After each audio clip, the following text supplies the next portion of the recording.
നമ്മള് ലോജിക്കൽ റീസണിങ്ങിന്റെ ഒരു practical side, ഒരു സംവാട്ട് തിയറട്ടിക്കൽ ബേസിൽ പറഞ്ഞുകൊണ്ടിരിക്കുന്ന വാലിഡിറ്റി ചെക്ക് ചെയ്യുക, അതിന്റെ മൂഡ് ആൻഡ് ഫിഗർ കാണുക എന്നുള്ള പോലെയുള്ള സംഭവങ്ങളും കാര്യങ്ങളും ഒക്കെയാണ് നമ്മൾ കഴിഞ്ഞ ക്ലാസ്സിൽ പറഞ്ഞിട്ടുണ്ടായിരുന്നത്. എന്ന് പറഞ്ഞാൽ ലോജിക്കൽ റീസണിങ്ങിന്റെ ഭീകരമായിട്ടുള്ളത് എന്ന് വിശ്വസിക്കപ്പെടുന്ന സാധനങ്ങളൊക്കെ എന്ത് ചെയ്തു, നമ്മൾ കഴിഞ്ഞു എന്നർത്ഥം.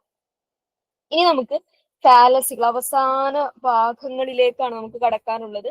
നമുക്കിനി ലോജിക്കൽ റീസണിങ്ങിൽ ബാക്കി ഫാലസികളുടെ ഒരു ഭാഗവും ഇന്ത്യൻ ലോജിക്കൽ റീസണിങ്ങിന്റെ ഒരു ഭാഗവുമാണ് ബാക്കിയുള്ളത്. അതിൽ ഫാലസികൾ എന്ന് പറയുമ്പോൾ ഫാലസി എന്നുള്ള വാക്കിന്റെ അർത്ഥം തന്നെ കൈൻഡ് ഓഫ് എറേഴ്സ് എന്നുള്ളതാണ്. തെറ്റുകളെ കുറിച്ചാണ് പറയുന്നത് ഫാലസികൾ. അതായത് നമ്മളൊരു സിലോജിസത്തിൽ നിന്നോ അല്ലെങ്കിൽ നമ്മൾ പ്രിമൈസുകളിൽ നിന്നോ സ്റ്റേറ്റ്മെന്റുകളിൽ നിന്നോ അല്ലെങ്കിൽ എന്തെങ്കിലും ഒരു കാര്യത്തെ റീസണിങ് ചെയ്തുകൊണ്ട് അനലൈസ് ചെയ്തുകൊണ്ട് നമ്മൾ കൺക്ലൂഷനുകൾ ഉണ്ടാക്കുമല്ലോ. ആ കൺക്ലൂഷനുകൾ ഉണ്ടാക്കുമ്പോൾ വരുന്ന തെറ്റുകളെ, മനുഷ്യന്മാരാണ് കൺക്ലൂഷൻ പറയുന്ന സമയത്തൊക്കെ തെറ്റാനുള്ള സാധ്യതകളൊക്കെ ഉണ്ട്.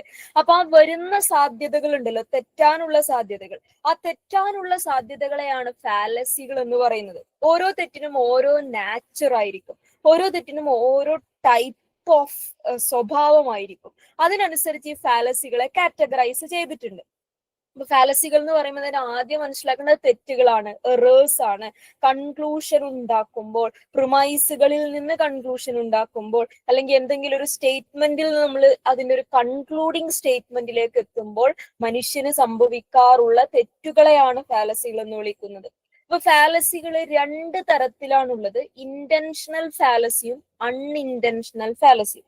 ഇതിൽ ഇന്റൻഷണൽ ഫാലസിയെ നമുക്ക് സോഫിസം എന്നുള്ള വേറൊരു പേരിട്ടിട്ട് നമുക്ക് വിളിക്കാം, അല്ലെങ്കിൽ മാജിക് എന്നും വിളിക്കാം. ഇന്റൻഷണൽ എന്ന് പറഞ്ഞാൽ ഉദ്ദേശത്തോടു കൂടി, അതായത് ഒരു ഫാലസി ഉണ്ടാക്കുക എന്നുള്ളൊരു ഉദ്ദേശം ഉണ്ടായിരുന്നു.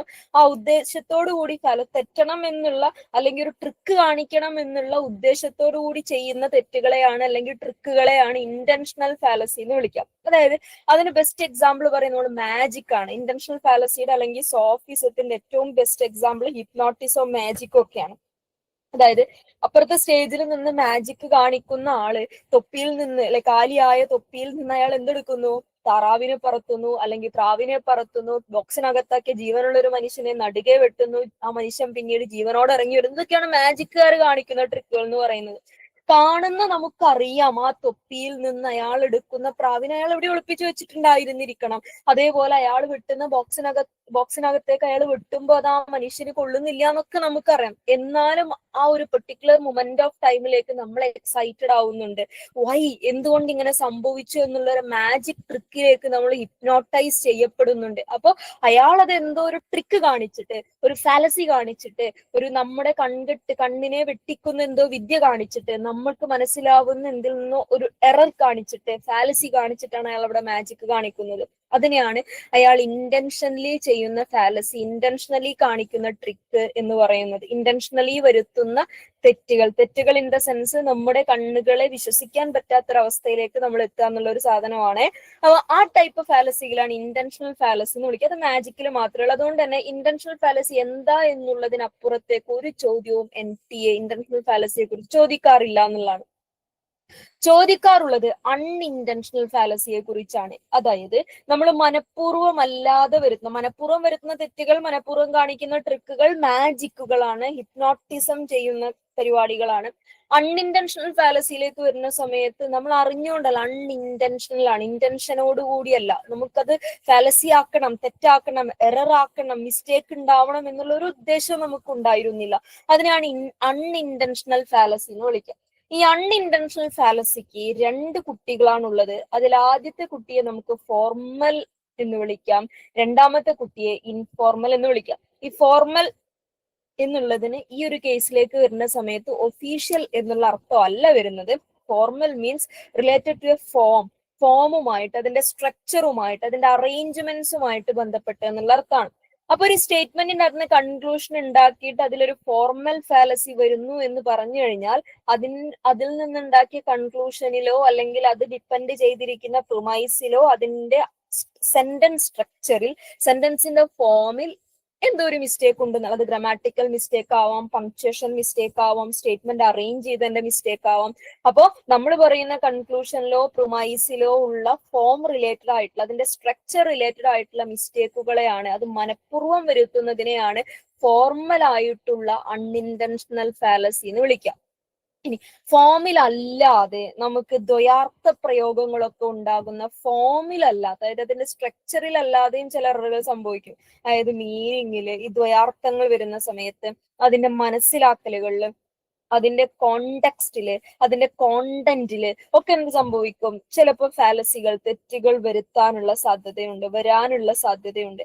അതിനാണ് ഇൻഫോർമൽ ഫാലസി എന്ന് വിളിക്കുക. അപ്പൊ ഫാലസികൾ എന്ന് പറഞ്ഞാൽ തെറ്റുകളാണ്. അതിനെ രണ്ടായിട്ട് ക്ലാസിഫൈ ചെയ്യാം. ഇന്റൻഷനലി ഉണ്ടാക്കുന്ന ഫാലസി, അത് മാജിക് ആണ്, അതിനെ സോഫിസം എന്നുകൂടെ പറയും. പിന്നെ ഉള്ളത് അൺഇന്റൻഷണൽ ഫാലസിയാണ്. അതിന് വീണ്ടും രണ്ട് കുട്ടികൾ ഉണ്ടാവുന്നുണ്ട്. ഫോർമൽ ഫാലസി, ഫോം റിലേറ്റഡ് ആയിട്ട് ഉണ്ടാവുന്ന മിസ്റ്റേക്കുകൾ മനഃപൂർവ്വം ഉണ്ടാക്കുന്നതല്ല അതും എന്നുള്ളത്. ഇൻഫോർമൽ ഫാലസി എന്ന് പറഞ്ഞാൽ ഫോം റിലേറ്റഡ് അല്ലാത്ത എല്ലാ ഫാലസികളെയും പിന്നെ ഇൻഫോർമൽ ഫാലസികൾക്കകത്താണ് പെടുത്തുക. ഇതാണ് ടൈപ്സ് ഓഫ് ഫാലസികളുടെ ടൈപ്പുകൾ എന്ന് പറയുന്നത്. ഇത്രയും പറഞ്ഞ സാധനങ്ങൾ ഓക്കെയാണോ? ഓക്കെ. ഇനി ഇതിനകത്തേക്ക് വരുന്ന സമയത്ത് ഫോർമൽ ഫാലസിയുടെയും ഇൻഫോർമൽ ഫാലസികളുടെയും പിന്നെയും കുട്ടികൾ ഉണ്ടാവുന്നുണ്ട്. അതായത് ഫോർമൽ ഫാലസികൾക്ക് ഫർദർ ടൈപ്പുകളുണ്ട്, ഇൻഫോർമൽ ഫാലസികൾക്കും ഫർദർ ടൈപ്പുകളുണ്ട്. ആ ടൈപ്പുകളെയാണ് നമ്മൾ പറയാ. ആ ടൈപ്പുകളെ ഞാൻ പറയുന്ന സമയത്ത് ഞാൻ ചില എക്സാമ്പിളുകൾ വെച്ചിട്ടായിരിക്കും പറയാം. ആ എക്സാമ്പിൾ നമ്മുടെ റിയൽ ലൈഫിൽ നമ്മൾ കണ്ടിട്ടുള്ള കേട്ടിട്ടുള്ള സംഭവങ്ങളായിരിക്കും.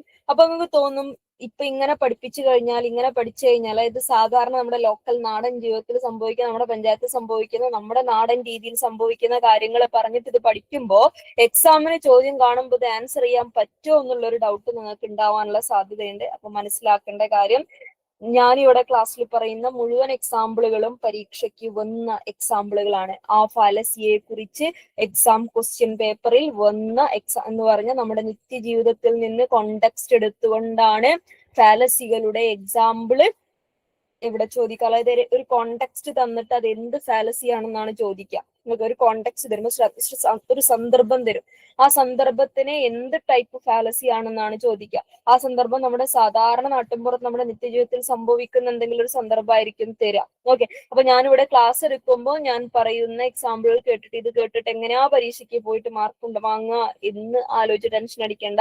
ഞാൻ പറയുന്ന എല്ലാ എക്സാമ്പിളുകളും, നിങ്ങൾ സ്ലൈഡിൽ കാണുന്ന എക്സാമ്പിളുകളൊക്കെയും എക്സാമിന് ക്വസ്റ്റ്യൻ പേപ്പറിന് ആ ഫാലസിയിൽ ചോദിച്ചിട്ടുള്ള എക്സാമ്പിളുകളാണ്. Okay, can we move? Okay. അപ്പൊ ഫാലസി പഠിക്കുന്ന സമയത്ത് ഫാലസിക്ക് നമുക്കറിയാം, ഈ ലോജിക്കൽ റീസണിങ് എന്ന് പറയുന്ന ടോപ്പിക് തന്നെ അരിസ്റ്റോട്ടലിന്റെ കാലത്ത് തുടങ്ങിയ പരിപാടിയാണ്. ഓക്കെ. അരിസ്റ്റോട്ടിലിയൻ ഇൻഫ്ലുവൻസ് ആണ് അതിനുള്ളത് എന്ന് പറഞ്ഞൊരു ഗ്രീക്ക് ലാറ്റിൻ ഇൻഫ്ലുവൻസ് ഒക്കെ നമുക്ക് അതിൽ കാണാം എന്നുള്ളത് കൊണ്ട് തന്നെ പല ഫാലസികളുടെയും പേര് ചിലപ്പോ ഗ്രീക്ക് ടേമുകളായിരിക്കാം, അല്ലെങ്കിൽ ലാറ്റിൻ ടേമുകളായിരിക്കാം. അപ്പൊ നിങ്ങൾ പഠിക്കുമ്പം അതിന്റെ ആ ഒരു ഫോറിൻ ടേമും പഠിക്കണം, അതിന്റെ കറസ്പോണ്ടിങ് ആയിട്ടുള്ള ഇംഗ്ലീഷ് ടേമും പഠിക്കണം. രണ്ടും മാറി മാറി ചോദിക്കാറുണ്ട്. ചില സമയത്ത് ക്വസ്റ്റ്യൻ പേപ്പറിൽ ഫോറിൻ ടേം ആയിരിക്കും ചോദിക്കുന്നുണ്ടാവുക, ചില സമയത്ത് ഓപ്ഷൻ ഉണ്ടാത്ത അതിന്റെ ഇംഗ്ലീഷ്. അത് MTന്റെ സൗകര്യമാണ്. അതുകൊണ്ട് പഠിക്കുമ്പോൾ രണ്ടും പഠിക്കണം. ഓക്കെ. അതിന്റെ വെസ്റ്റേൺ എന്നല്ല, അതിന്റെ ഫോറിൻ ടേമും പഠിക്കണം, അതിന്റെ ഇംഗ്ലീഷ് ടേമും പഠിക്കണം. അത് പഠിക്കുമ്പം അതിന് നമ്മൾ പറയുന്ന എക്സാമ്പിളുകളുമായിട്ട് കണക്ട് ചെയ്ത് ഓർത്ത് വെക്കാൻ ശ്രമിക്കുക. ഇല്ലെങ്കിൽ ആ സാധനം മറന്നുപോകും. ഓക്കെ, മറന്നുപോകും എന്നുള്ളതുകൊണ്ട് അങ്ങനെ പഠിക്കാൻ ശ്രമിക്കുക കേട്ടോ. അപ്പൊ നമ്മൾ ഇതില് ആദ്യം ഫോർമൽ ഫാലസികളിലേക്കാണ് കടക്കുന്നത്. ഫോർമൽ ഫാലസികൾ എന്ന് പറയുമ്പോൾ ഫോമിൽ വരുന്ന, നമ്മൾ ഉണ്ടാക്കുന്ന കൺക്ലൂഷനിന്റെ ഫോമിൽ വരുന്ന, സ്ട്രക്ചറിൽ വരുന്ന, അതിന്റെ സെന്റൻസ് അറേഞ്ച്മെന്റിൽ വരുന്ന മുഴുവൻ എററുകളെയും we can call formal fallacy related to the form of the context or the content എന്നുള്ളതാണ് ഫോർമൽ ഫാലസിന്റെ ഒരു ഡെഫിനിഷൻ ആയിട്ട് നമുക്ക് പറയാൻ പറ്റുക. ആ ഫോർമൽ ഫാലസിയിലാണ് അപ്പീൽ ടു പ്രോബബിലിറ്റി. ഞാൻ ആദ്യം ഒന്ന് പേരുകൾ പറയാം. Appeal to probability, masked man fallacy, non sequitur fallacy, bad reason fallacy, അല്ലെങ്കിൽ അതിനെ ആർഗ്യുമെന്റ് ആഡ് ലോജിക് എന്ന് പറയാറുണ്ട്. ഓക്കെ, അപ്പൊ ഇങ്ങനെ മേജർ ആയിട്ട്, അതായത് ഫാലസികൾ ശരിക്ക് ലോജിക്കൽ റീസണിംഗ് തിയറികൾ പ്രകാരം 400-ലധികം ഫാലസികളാണ് ലോജിക്കൽ റീസണിംഗ് തിയറിയിൽ ഉള്ളത്. 400+ ഫാലസികൾ ഉണ്ട് എന്നാണ് പറയപ്പെടുന്നത്. ഓക്കെ, അപ്പൊ 400-ൽ-അധികം വരുന്ന ഫാലസികൾ. അപ്പൊ നമ്മളെ സിലബസിലാണെങ്കിൽ ഫാലസി എന്നുള്ള ഒരൊറ്റ വാക്കിലെ അത് മെൻഷൻ ചെയ്തിട്ടുള്ളൂ. ഏതൊക്കെ ഫാലസി ചോദിക്കുന്ന സിലബസ് സ്പെസിഫൈ ചെയ്തിട്ടില്ല. എന്ന് പറഞ്ഞാൽ ഈ 400-ലുള്ള ഏത് ഫാലസിയെയും നമുക്ക് എക്സാമിന് ചോദിക്കാമെന്നുള്ളതാണ്. പക്ഷെ ഈ 400 എണ്ണവും ഒരു സിലബസിന്റെ ഭാഗമായിട്ട്, അതായത് ഒരു 50 ചോദ്യങ്ങളുള്ള ഒരു ക്വസ്റ്റ്യൻ പേപ്പറിന്റെ അകത്ത് വെറും 5 ചോദ്യങ്ങൾ ചോദിക്കുന്ന ഒരു മൊഡ്യൂളിലേക്ക് അതിലെ ഒരു കുഞ്ഞു മൊഡ്യൂളായ ഫാലസി, ഓക്കെ, അതായത് 50 ചോദ്യങ്ങൾ ചോദിക്കുന്ന ക്വസ്റ്റ്യൻ പേപ്പറിലെ വെറും 5 ചോദ്യങ്ങൾ മാത്രം ചോദിക്കുന്ന ഭാഗമാണ് ലോജിക്കൽ റീസണിങ്. ആ ലോജിക്കൽ റീസണിങ്ങിന് അകത്തുള്ള ഒരു ചെറിയ പോർഷൻ ആണ് ഫാലസി എന്ന് പറയുന്നത്. ആ ചെറിയ പോർഷന് വേണ്ടി 400-ലധികം ഫാലസികൾ ബൈഹാർട്ട് ചെയ്യുക എന്ന് പറയുന്നത് മണ്ടത്തരമാണ്. അത് സാധ്യമല്ല. It's humanly impossible, especially for December exam എന്ന് പറയുന്ന സാധനം. കാരണം അത് മാത്രമല്ലല്ലോ നമുക്ക് പഠിക്കാനുള്ളത്. അപ്പൊ നമ്മൾ ചെയ്യുക എന്താന്ന് വെച്ച് കഴിഞ്ഞാൽ, ഇതുവരെ നെറ്റിന് ക്വസ്റ്റ്യൻ പേപ്പറിൽ ഓപ്ഷനായും ഉത്തരമായും വന്നിട്ടുള്ള ഫാലസികളെ എല്ലാം നമ്മൾ പറയും. ഇതുവരെ ലോജിക്കൽ റീസണിങ്ങിൽ ചോദ്യമായും ഓപ്ഷനായും ഉത്തരമായും വന്നിട്ടുള്ള എല്ലാ ഫാലസികളെയും നമ്മൾ മെൻഷൻ ചെയ്തിട്ട് പോകും. അത് ഏകദേശം 50-ലധികം ഫാലസികൾ, 50-നോടടുത്ത ഫാലസികൾ ഉണ്ടാവും എന്നുള്ളതാണ്. അതിൽ കുറെയൊക്കെ നമ്മൾ ഇവിടെ പറയും. ചിലത് നമ്മൾ പ്രീവിയസ് ഇയർ ക്വസ്റ്റ്യൻ പറയുമ്പോൾ അതിന്റെ കൂടെയാണ് പറയാം, ക്വസ്റ്റ്യന്റെ കൂടെ അങ്ങ് പറയാൻ വേണ്ടി വെച്ചതാണ്. ചിലത് അത് അങ്ങനെ പറയാൻ പറ്റൂ എന്നുള്ളത് കൊണ്ട്. അപ്പൊ അങ്ങനെയാണ് ഫാലസികളെ നമ്മൾ കവർ ചെയ്യുക എന്ന് പറഞ്ഞാൽ, ഓരോ തവണ, അതായത് ഫാലസിയുടെ കാര്യത്തിൽ NTA-ന്റെ ഒരു സ്വഭാവം എങ്ങനെയാ വെച്ചാൽ, ഓരോ തവണ ലോജിക്കൽ റീസണിങ്ങിന്റെ ഫാലസിന്ന് ചോദ്യം വരുമ്പോഴും ഓരോ ടേമിലും ഒരു പുതിയ 1-2 ഫാലസികൾ എക്സ്ട്രാ ആഡ് ചെയ്യും. So the better thing is, the safest thing is ഇത്തവണ തന്നെ ക്ലാരിഫൈ ചെയ്യാൻ എന്നുള്ളതാണ്. നെറ്റ് ഇത്തവണ തന്നെ ക്ലാരിഫൈ ചെയ്യുക. അടുത്ത തവണത്തേക്ക് നമ്മൾ നീണ്ടു പോകുമ്പോൾ വീണ്ടും പഠിക്കേണ്ട ഫാലസികളുടെ എണ്ണം കൂടുന്നുള്ളതാണ്. ഓക്കെ, അവസാനം 400-ഓളം ഫാലസി നമ്മൾ പഠിക്കേണ്ടി വരും. അതിൽ നല്ലത് ഇപ്പൊ ഉള്ളത് പഠിച്ചാൽ ഇപ്പൊ ഉള്ള എക്സാം ക്ലിയർ ചെയ്ത് കഴിഞ്ഞാൽ ഇപ്പൊ ഉള്ളത് മാത്രം പഠിച്ചാൽ മതി. അടുത്ത പ്രാവശ്യത്തെ എക്സാമിലേക്ക് നമ്മൾ പ്രിപ്പയർ ചെയ്യുന്ന സമയത്ത് ഈ പ്രാവശ്യം ചോദിച്ച പുതിയ ഫാലസി അടക്കം പഠിക്കേണ്ടി വരും. ഓക്കെ, അപ്പോൾ അതിൽ ഏറ്റവും എളുപ്പമുള്ള വഴി എന്ന് പറഞ്ഞാൽ ഇത്തവണ പാസ് ആവുക എന്നുള്ളതാണ്. അപ്പൊ നമ്മൾ പറയാ എക്സാമിന് വന്നിട്ടുള്ള ഫാലസികളായിരിക്കും. ഈ ഫോർമൽ ഫാലസികളിലേക്ക് വരുന്ന സമയത്ത്, ഫോമുമായിട്ട് ബന്ധപ്പെട്ടെന്ന് പറയുമ്പോൾ, ഇതുവരെ ആ ഒരു കാറ്റഗറിയിൽ നിന്ന് 4 ഫാലസികളെ മാത്രമേ ചോദിച്ചു കണ്ടിട്ടുള്ളൂ. ഒന്ന് അപ്പീൽ ടു പ്രോബബിലിറ്റി ആണ്, വേറൊന്ന് മാസ്ക്മാൻ ഫാലസി ആണ്, പിന്നെ നോൺ സെക്യൂട്ടർ ആണ്, പിന്നെ ബാഡ് റീസൺ ഫാലസി ആണ്. ഇതല്ലാതെ 1-2 ചോദിച്ചിട്ടുണ്ട്. അത് വേറെ ഇംഗ്ലീഷ് പേരുമായിട്ട്, അതായത് മിഡിൽ ടേം പോലെ അങ്ങനത്തെ സാധനങ്ങളുമായിട്ട് കണക്ട് ചെയ്യേണ്ട കുറച്ച് സാധനങ്ങളാണ്. അത് ക്വസ്റ്റ്യന്റെ കൂടെ നമുക്ക് പറയാൻ പറ്റും എന്നുള്ളതുകൊണ്ട് അത് ഞാൻ ഇതിന്റെ കൂടെ പറയില്ല. നമ്മൾ ക്വസ്റ്റ്യൻ പറയുമ്പോൾ അതുവരെ ആ സമയത്ത് ഞാൻ പറയും ഇത് ഫോർമൽ ഫാലസി ആണ്. അപ്പൊ നിങ്ങൾ ഇപ്പൊ നോട്ട് എഴുതുന്ന സമയത്ത് ഫോർമൽ ഫാലസികൾ ഇങ്ങനെ എഴുതി വെക്കും. അതിന്റെ താഴെ കുറച്ച് സ്ഥലം വേറെ വിടണം. ഒരു പേജ് ഫോർമൽ ഫാലസിക്ക് വേണ്ടി വേറെ മാറ്റി വെക്കണം. പ്രീവിയസ് ഇയർ ക്വസ്റ്റ്യൻ നമ്മൾ പറയുമ്പോൾ ഇതിലേക്ക് ആഡ് ചെയ്ത് വെക്കാനുണ്ടാവും എന്നുള്ളത് കൊണ്ടാണ്. അപ്പൊ ഇതിൽ ആദ്യത്തേത് തുടങ്ങല്ലേ, നമ്മൾ പറഞ്ഞു തുടങ്ങുകയാണേ. Are you ready? ഓക്കെ, ഇതിൽ ആദ്യത്തേത് അപ്പീൽ ടു പ്രോബബിലിറ്റി ആണ്. അപ്പീൽ ടു പ്രോബബിലിറ്റി അതിന്റെ പേരിൽ തന്നെയുണ്ട്. Appeal to probability. പ്രോബബിലിറ്റി എന്ന് പറഞ്ഞാൽ ഒരു സാധ്യതയാണ്, ഒരു പോസിബിലിറ്റി ആണ് എന്നുള്ളതാണ്. ആൻഡ് അപ്പീൽ ടു പ്രോബബിലിറ്റി ഒരു അപ്പീൽ ടു പോസിബിലിറ്റി, അതിന് പല പേരുണ്ട്. അപ്പീൽ ടു പ്രോബബിലിറ്റി എന്ന് പറയാം, അപ്പീൽ ടു പോസിബിലിറ്റി എന്ന് പറയാം, പോസിബിലിറ്റർ എർഗോ പ്രോബബിലിറ്റർ എന്നും അതിനെ പറയാറുണ്ട്. അത് അതിന്റെ ഫോറിൻ ടേം ആണ്. പോസിബിലിറ്റർ എർഗോ പ്രോബബിലിറ്റർ എന്ന് കണ്ടാലും അത് അപ്പീൽ ടു പ്രോബബിലിറ്റി ആണ് ഉദ്ദേശിച്ചത് എന്നുള്ള സാധനം മനസ്സിലുണ്ടാവണേ. Is the logical fallacy of taking something for granted because it would probably be the case or might possibly be the case. അപ്പൊ ഈ ഫാലസിന്റെ പ്രത്യേകതകൾ ഉണ്ട്. അതായത് ഫാലസിന്റെ ഡെഫിനിഷൻ വായിച്ച് നമുക്ക് അത്ര പെട്ടെന്ന് അങ്ങോട്ട് കലങ്ങൂല. 4-5 വട്ടം വായിച്ചാൽ കലങ്ങിയെങ്കിൽ അത് ആ ഫാലസികൾക്ക് അന്നത്തെ കാലത്ത് അവർ കൊടുത്തിട്ടുള്ള ഡെഫിനിഷന്റെ സ്വഭാവം അങ്ങനെ ആയതുകൊണ്ടാണ്. അതുകൊണ്ട് നമ്മൾ എക്സാമിന് ചോദിച്ച എക്സാമ്പിൾ വെച്ചാണ് നമ്മൾ എന്ത് ചെയ്യുക, അതിനെ ക്ലാരിഫൈ ചെയ്യട്ടോ. അപ്പീലിന്റെ പ്രോബബിലിറ്റി എന്ന് പറഞ്ഞു കഴിഞ്ഞാൽ നമ്മള് രാവിലെ കാർമേഘം കാണുന്നു. ഓക്കെ, രാവിലെ ആകാശത്ത് കാർമേഘം കാണുന്നു. കാർമേഘം കണ്ടിട്ട് നമ്മൾ പറയാണ് ഇന്നൊരു ഉച്ചയാകുമ്പത്തിനും മഴ പെയ്യാനുള്ള ഒരു സാധ്യത കാണുന്നുണ്ട് നമ്മൾ പറയും. മഴക്കാറ് കണ്ടു കഴിഞ്ഞാൽ രാവിലെ മഴക്കാറ് കാണുന്ന ഒരു ഉച്ചയാകുമ്പത്തിനൊക്കെ മഴ പെയ്യാനുള്ള സാധ്യത ഉണ്ട്. മഴ പെയ്തിട്ടില്ല. ഓക്കെ, മഴ പെയ്യുമോ നമുക്ക് ഉറപ്പില്ല. നമ്മൾ പറയുന്ന ഒരു സാധ്യതയാണ് എന്ത്, ഉച്ചയ്ക്ക് മഴ പെയ്യാനുള്ള സാധ്യതയുണ്ട്. ആ കോലത്തിലാണ് ഇപ്പോഴത്തെ ക്ലൈമറ്റ് എന്ന് പറയുന്ന സാധനം. ഉച്ചയ്ക്ക് ആ മഴ പെയ്തിട്ടില്ലെങ്കിൽ നമ്മൾ നേരത്തെ പറഞ്ഞ കൺക്ലൂഷൻ തെറ്റായി എന്നുള്ളതാണ് അർത്ഥം. ഓക്കെ, രാവിലത്തെ മഴക്കാറ് കണ്ട് ഉച്ചയ്ക്ക് മഴ പെയ്യാൻ സാധ്യതയുണ്ട് എന്ന് നമ്മളൊരു കൺക്ലൂഷൻ പറയുകയും ഉച്ചയ്ക്ക് ആ മഴ പെയ്തിട്ടില്ല എന്നുണ്ടെങ്കിൽ നമ്മൾ പറഞ്ഞ ആ കൺക്ലൂഷൻ, ആ പോസിബിലിറ്റി തെറ്റായി വരികയും ചെയ്യും. തെറ്റായി, അത് മഴ പെയ്തില്ലല്ലോ, സോ അതെന്തായി, അതൊരു എററായി മാറി, മിസ്റ്റേക്ക് ആയി മാറി. അത്തരം ഫാലസ്, അതുകൊണ്ടാണ് അത് മനഃപൂർവ്വമല്ലാത്തതാണ്, അൺഇന്റൻഷണൽ ആണ് എന്നുള്ള കാറ്റഗറിയിലേക്ക് വരുത്താൻ പോലും കാരണം. ഓക്കെ, നമുക്കറിയില്ല ഉച്ചയ്ക്ക് മഴ പെയ്യോ, നമ്മൾ പറഞ്ഞു ഉച്ചയ്ക്ക് മഴ പെയ്യാനുള്ള സാധ്യതയുണ്ട്, ആ പറഞ്ഞ സാധ്യത തെറ്റിപ്പോയി. ഓക്കെ, സംഭവിച്ചില്ല, മഴ പെയ്തില്ല. സോ ഇത്തരം എററുകളെ, ഇത്തരം ഫാലസി, ഒരു സാധ്യത പറഞ്ഞിട്ട് ആ സാധ്യത സംഭവിച്ചിട്ടില്ലെങ്കിൽ it's a fallacy, it's an error, it's a mistake in the conclusion. അതിനെയാണ് അപ്പീൽ ടു പ്രോബബിലിറ്റി എന്ന് പറയാം. ഓക്കെ, ആ ഒരു ഫാലസി ക്ലിയർ ആണോ? ഇനി അടുത്തതാണ് masked man fallacy. Masked man fallacy എന്നുള്ളത് മാസ്ക്ഡ് ആണ്. ഓക്കെ, മാസ്ക്ഡ് എന്നാണ് നമ്മൾ പറയാ. ഓക്കെ, മാസ്ക്ഡ് എന്ന് പറഞ്ഞ മുഖം മൂടിയിട്ട, മുഖാവരണമുള്ള എന്തോ ഒന്ന് എന്നുള്ള അർത്ഥമാണല്ലോ മാസ്ക്ഡിന്റെ അർത്ഥം. അപ്പൊ മാസ്ക്ഡ് മാൻ ഫാലസിക്ക് മുമ്പ് ചോദിച്ചിട്ടുള്ള ഒരു എക്സാമ്പിൾ വെച്ചിട്ട് തന്നെ നമുക്ക് എന്ത് ചെയ്യാം, നമുക്ക് പറഞ്ഞു തുടങ്ങാം. അതായത് താടിയുള്ള ഒരാളെ കണ്ടിട്ട്, ഓക്കെ, താടിയുള്ള ഒരാളെ കണ്ടിട്ട് മുമ്പ് തനിക്ക് അറിയാമായിരുന്ന താടിയുള്ള മറ്റാരോ ആണെന്ന് വിചാരിച്ചിട്ട് എന്ത് ചെയ്യുന്നു, ഈ താടിക്കാരനോട് വർത്താനം പറയാൻ വേണ്ടി അയാളെ തോണ്ടി വിളിക്കുന്നു.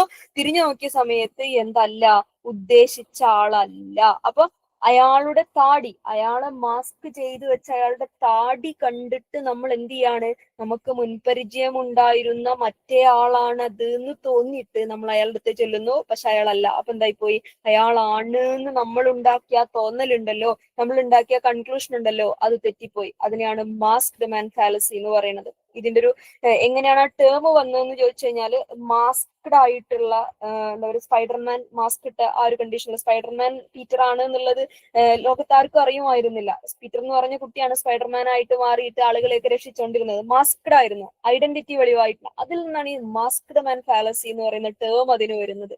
ഓക്കെ, അതിപ്പോ തന്നെ ആലോചിക്കുക, നമ്മുടെ മൂക്കിന് താഴോട്ട് കവറപ്പ് ചെയ്ത് കഴിഞ്ഞാൽ നമ്മൾ ആരാണ് എന്ന് ഏറ്റവും അത്രമേലടുത്തൊരു മനുഷ്യന് മാത്രമേ മനസ്സിലാവുള്ളൂ. നമ്മുടെ കണ്ണുകളെയൊക്കെ അത്രയും അടുത്തറിയുന്ന ഒരാൾക്കല്ലാതെ മൂക്കിന് താഴോട്ട് നമ്മളൊരു മാസ്ക് ഇട്ട് കവർ ചെയ്ത് കഴിഞ്ഞാൽ ഒരാൾക്കും നമ്മളെ മനസ്സിലാവില്ല. നമ്മൾ ആരാണെന്ന് ഐഡന്റിഫൈ ചെയ്യാൻ ഭയങ്കര പ്രയാസമുള്ള ഒരു കാര്യമാണ് കണ്ണുകൾ മാത്രം നോക്കിയിട്ട്. കാരണം നമ്മുടെ മുഖവും മുഖത്തിന്റെ രൂപവും പൂർണ്ണമാക്കുന്ന നമ്മുടെ മൂക്കും, ചുണ്ട്, വായ, താടിയുടെ ഷേപ്പ് ഒക്കെയാണ് നമ്മുടെ മുഖം എന്ന് പറയുന്ന ഒരു കോണ്ടെക്സ്റ്റ് ഉണ്ടാക്കുന്നത്, ഒരു കോൺസെപ്റ്റ് ഉണ്ടാക്കുന്നത്. അത് മൂക്കിന് താഴോട്ട് ഇങ്ങോട്ട് കവറപ്പ് ആയി കഴിഞ്ഞാൽ നമ്മൾ ആരാണെന്ന് മനസ്സിലാവില്ല, അത്ര പെട്ടെന്നൊന്നും മനസ്സിലാവില്ല. അത്രയും ക്ലോസ് ആയിട്ടുള്ള ഒരാൾക്ക് മാത്രം നമ്മളെ കണ്ണ് മാത്രം കണ്ട് മനസ്സിലാവുള്ളൂ. എന്നുകൊണ്ട് ഈ കള്ളന്മാരൊക്കെ മുക്കിന് താഴോട്ട് കവറപ്പ് ചെയ്ത്, അല്ലെങ്കിൽ മഫ്തിയിലുള്ള പോലീസുകാർ ആരും അറിയാതെ പിടിക്കാൻ പോകുമ്പോൾ ഒരു മുക്കിന് താഴോട്ട് മാത്രം കണ്ണ് കവർ ചെയ്യാതെ മൂക്കിന് താഴോട്ട് മാത്രം ടവല് കെട്ടി പോകുന്നൊക്കെ അതുകൊണ്ടാണ്. പക്ഷെ മാസ്ക്ഡ് ആണ്, തെറ്റിദ്ധരിപ്പിക്കുക, ആള് മാറിപ്പോവുക എന്നുള്ളൊരു കേസാണ് അവിടെയും സംഭവിക്കുന്നത്. അയാളാണ് എന്ന് തോന്നിയ തോന്നലിനൊരു ആ കൺക്ലൂഷൻ തെറ്റിപ്പോയി എന്നുള്ളതാണ്. അതിനെയാണ് masked man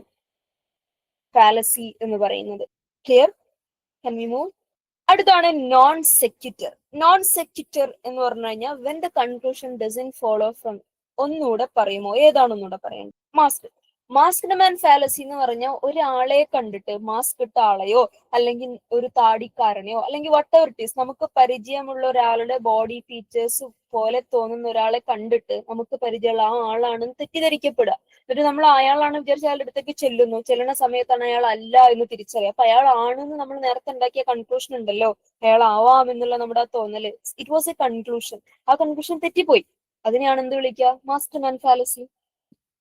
He was masked with the features someone we know prior. നമുക്ക് മുമ്പ് അറിയുമായിരുന്ന ഒരാളുടെ ഫീച്ചേഴ്സ് ഉള്ള ഒരാൾ എന്നുള്ള ഒരർത്ഥത്തിലാണ് പറയാ masked man fallacy. Someone is masked, identify ചെയ്യാൻ പറ്റാത്തൊരു കേസിലേക്ക് എത്തിയിട്ടുണ്ട് എന്നുള്ളൊരവസ്ഥ. ഓക്കെ, ക്ലിയർ ആണോ ചോദിച്ചാള്? അടുത്താണ് നോൺ സെക്യൂട്ടർ. നോൺ സെക്യൂട്ടർ എന്ന് പറഞ്ഞാൽ കൺക്ലൂഷൻ പ്രിമൈസിനെ ഫോളോ ചെയ്യാതിരിക്കുക എന്ന് പറഞ്ഞാൽ പ്രിമൈസും കൺക്ലൂഷനും തെക്കും വടക്കുമായിട്ടിരിക്കുക. പ്രിമൈസുമായി ഒരു പുലബന്ധം പോലും ഇല്ലാത്തൊരു കൺക്ലൂഷൻ ഉണ്ടാക്കേണ്ടി വരിക. ഇതിനെയാണ് നോൺ സെക്യൂട്ടർ ഫാലസി എന്ന് പറയാറുള്ളത്. നോൺ സെക്യൂട്ടർ ഫാലസി എന്ന് പറയാറുള്ളത്. അതായത് പ്രിമൈസ്, ഇപ്പം ഞാൻ പറയാണ് എനിക്കൊന്ന് പഠിക്കാനൊരു മൂഡില്ല, കാരണം ഇന്ന് വ്യാഴാഴ്ചയാണ് എന്ന് പറയുമ്പം ഞാൻ എന്തുകൊണ്ടാ പഠിക്കാത്ത, ഇന്ന് വ്യാഴാഴ്ചയാണ്, എന്താ അതിലൊരു അർത്ഥമുള്ളത്? കൺക്ലൂഷന് ഞാൻ ഇന്ന് പഠിക്കുന്നില്ല എന്നുള്ളതാണ് എന്റെ പ്രിമൈസ്. കാരണം എന്റെ കൺക്ലൂഷൻ ഇന്ന് വെള്ളിയാഴ്ചയാണ് അല്ലെങ്കിൽ ഇന്ന് വ്യാഴാഴ്ചയാണ്, എന്താ അതിലൊരു അർത്ഥമുള്ളത്? പ്രിമൈസും കൺക്ലൂഷനും തമ്മിൽ പുലബന്ധം പോലും ഇല്ലാതിരിക്കുക, പ്രിമൈസുമായിട്ട് ബന്ധമില്ലാത്തൊരു കൺക്ലൂഷൻ ഉണ്ടാക്കുക എന്ന് പറയുന്ന എല്ലാ കേസുകളെയും നമുക്ക് എന്ത് വിളിക്കാം? നോൺ സെക്യൂട്ടർ എന്ന് വിളിക്കാം. ക്ലിയർ? പ്രൊമൈസുമായിട്ട് പുലബന്ധം പോലും ഇല്ലാത്ത conclusion, there is no relation between premise and conclusion. Such cases are known as non-sequitur fallacy എന്ന് പറയാം. അടുത്താണ് bad reason fallacy. Bad reason fallacy നമ്മൾ നേരത്തെ പറഞ്ഞ എക്സാമ്പിൾ അത് ഏറ്റവും ആപ്റ്റ് ആവുക ബാഡ് റീസൺ ഫാലസിക്കാണ് കേട്ടോ. നോൺ സെക്യൂട്ടർ ഫാലസി എന്ന് പറയുമ്പോൾ പ്രിമൈസുമായിട്ട് ബന്ധമില്ലാത്ത കൺക്ലൂഷൻ ഉണ്ടാവുന്ന എല്ലാ കേസും നമുക്ക് നോൺ സെക്യൂട്ടറിലേക്ക് വരാം. ഓക്കെ, അതായത് ഓൾ പെൻസ് ആർ വൈറ്റ് എന്ന് പറഞ്ഞ് എനിക്ക്, ഓക്കെ എന്റെ കയ്യിലുള്ള എല്ലാ പേനയും വൈറ്റ് ആണ് എന്ന് പറഞ്ഞ് എനിക്ക് ഓൾ പെൻസ് ആർ റെഡ് എന്ന് പിന്നെ പറയാൻ പറ്റൂല. ഞാനൊരു പ്രൊമൈസ് പറയാണ് ഓൾ പെൻസ് ആർ വൈറ്റ്, എല്ലാ പെന്നയും വെള്ളയാണ് എന്ന് ഞാൻ പ്രൊമൈസ് പറഞ്ഞു. അതിൽ നിന്ന് എനിക്ക് ഉണ്ടാക്കാൻ പറ്റുന്ന കൺക്ലൂഷൻ എന്താ? കൺക്ലൂഷൻ എന്ന് പറഞ്ഞു കഴിഞ്ഞാൽ നോ പെൻസ് ആർ റെഡ് എന്ന് എനിക്ക് പറയാം. Okay, some pens are white എന്നും എനിക്ക് പറയാം. അതൊക്കെയാണ് അതിൻ്റെ അകത്ത് ഉണ്ടാക്കാൻ പറ്റിയ കൺക്ലൂഷൻ. അതല്ലാതെ ഞാനൊരു കൺക്ലൂഷൻ ഉണ്ടാക്കുകയാണ് ഓൾ പെൻസ് ആർ റെഡ് എന്നൊരു കൺക്ലൂഷൻ ഉണ്ടാക്കുന്ന വിചാരിക്കുക. ഞാൻ ഓൾറെഡി പ്രൊമൈസ് പറഞ്ഞു കഴിഞ്ഞു, ഓൾ പെൻസ് ആർ വൈറ്റ്, പിന്നെ ഓൾ പെൻസ് ആർ റെഡ് എന്നുള്ള കൺക്ലൂഷൻ ഞാൻ ഉണ്ടാക്കിയ കൺക്ലൂഷനും പ്രൊമൈസും തമ്മിൽ ഒരു ബന്ധമില്ല. അങ്ങനത്തെ കേസാണ് നോൺ സെക്യൂട്ടർ എന്ന് പറയാം. ബാഡ് റീസൺ ഫാലസി അല്ലെങ്കിൽ ആർഗ്യുമെന്റം ആഡ് ലോജിക് എന്ന് പറഞ്ഞു കഴിഞ്ഞാൽ ഒരു ലോജിക്കും ഇല്ലാത്തൊരു ആർഗ്യുമെന്റ് പറയാം. അവിടെയാണ് നമ്മൾ നേരത്തെ പറഞ്ഞ കേസ് വരുന്നത്.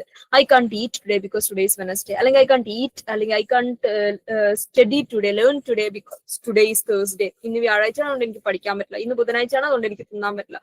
അതായത് ഒരു റീസണബിൾ അല്ലാത്ത കാരണം പറഞ്ഞുകൊണ്ട് ഒരു കാര്യത്തെ നമ്മൾ മുമ്പോട്ട് വെക്കുക, ഇൻവാലിഡ് ആയിട്ടുള്ള ഒരു കൺക്ലൂഷൻ പറയുക, ഒരു ലോജിക്കും ഇല്ലാത്തൊരു ആർഗ്യുമെന്റ് പറയുക.